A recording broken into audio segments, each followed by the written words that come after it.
Hello everyone, in this video we are going to start with fourth module, that is wireless and mobile networks. Here are the contents of module 4. In this video we are going to study about 2G and 3G architectures along with mobile IP and routing protocols. The first topic that we are going to study here is 2G network architecture. Here it is also called as a GSM architecture. So the term cellular, it is going to refer to the fact that the region covered by the cellular network, it is partitioned into number of geographic coverage areas. Those areas we are going to call them as cells. So each cell is going to contain base transceiver station, which is called as a BTS. So we can see the BTS here. It is called as a transceiver station. It's going to transmit the signal to and receives the signals from the mobile stations in its cell. So here we have a mobile station and here we have the BTS, that is the transceiver station. So its main functionality is to transmit and receive the signals from the mobile stations which is within its cell.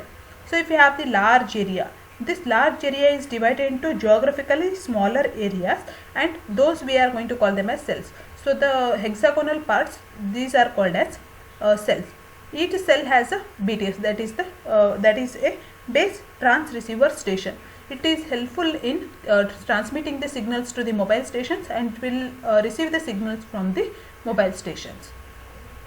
The coverage area of a cell, it's going to depend on many factors. That is, it includes the transmission power of the BTS, the transmitting power of the user device, and also many more fields. And here we are also going to contain the height of the base station, that is of the antennas. The GSM standard, that is 2G cellular networks, it is used, it's going to use the combined FDM as well as the TDM for the air interface. That is the pure FDM, the channel is partitioned into number of frequency bands with each band devoted to a call.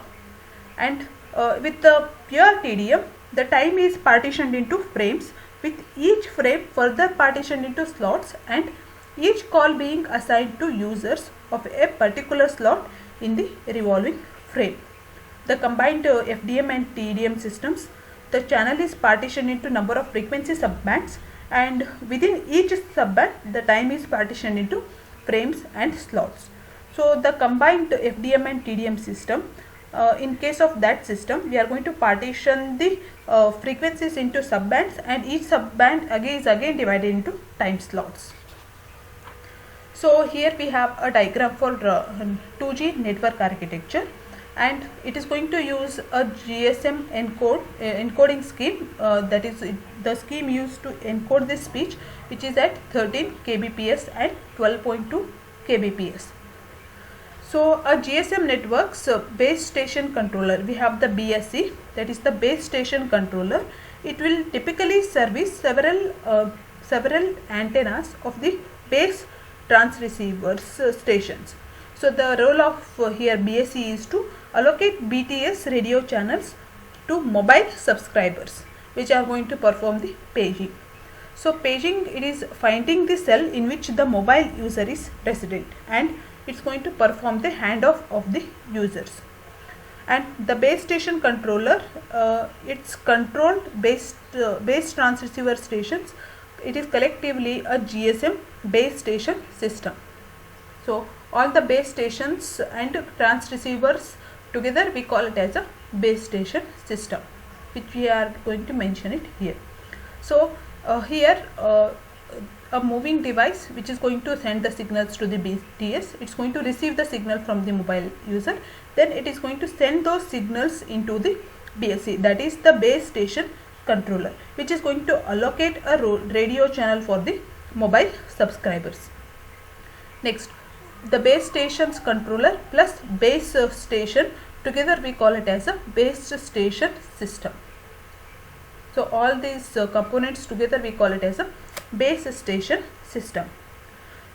Next we have the MSC, that is called as a mobile switching center. MSC, it plays the it plays the central role in the user authorization and accounting.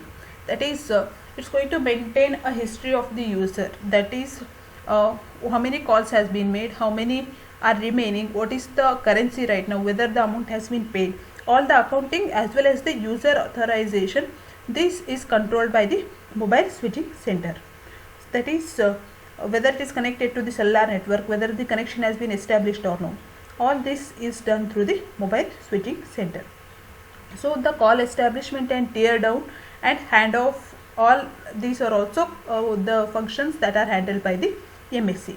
So a single MSC, it will typically contain up to 5 BSCs, that is if you have a MSC, then under this we have around 5 base stations, that is base station controllers.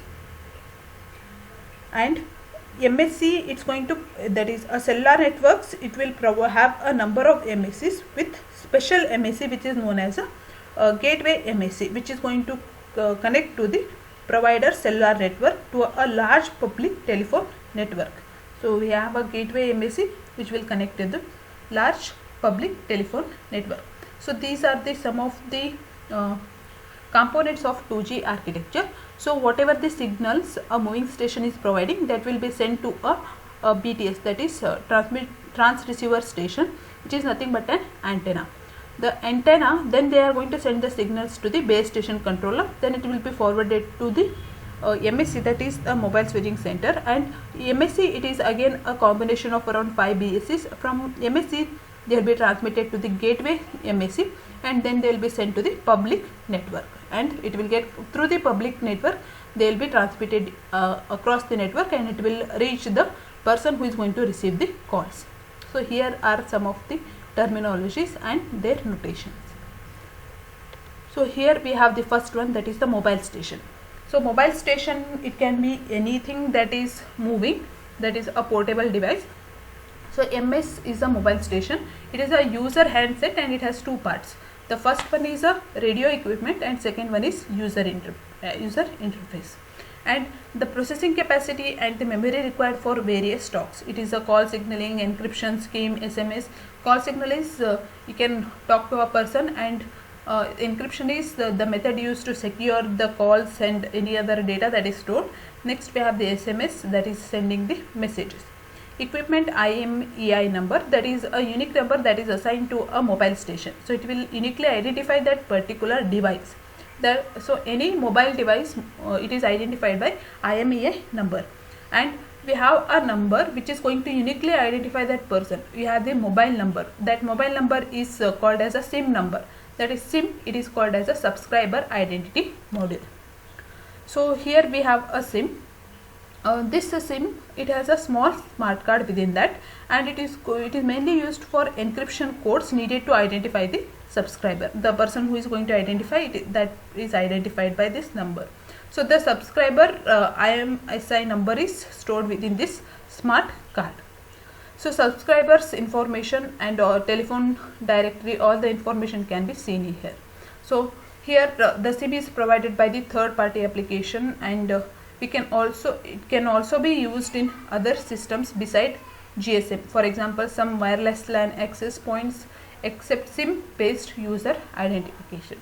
So this is about the moving device, and we already got to know about base transceiver stations and the controller station and the mobile switching centers as well as the gateways.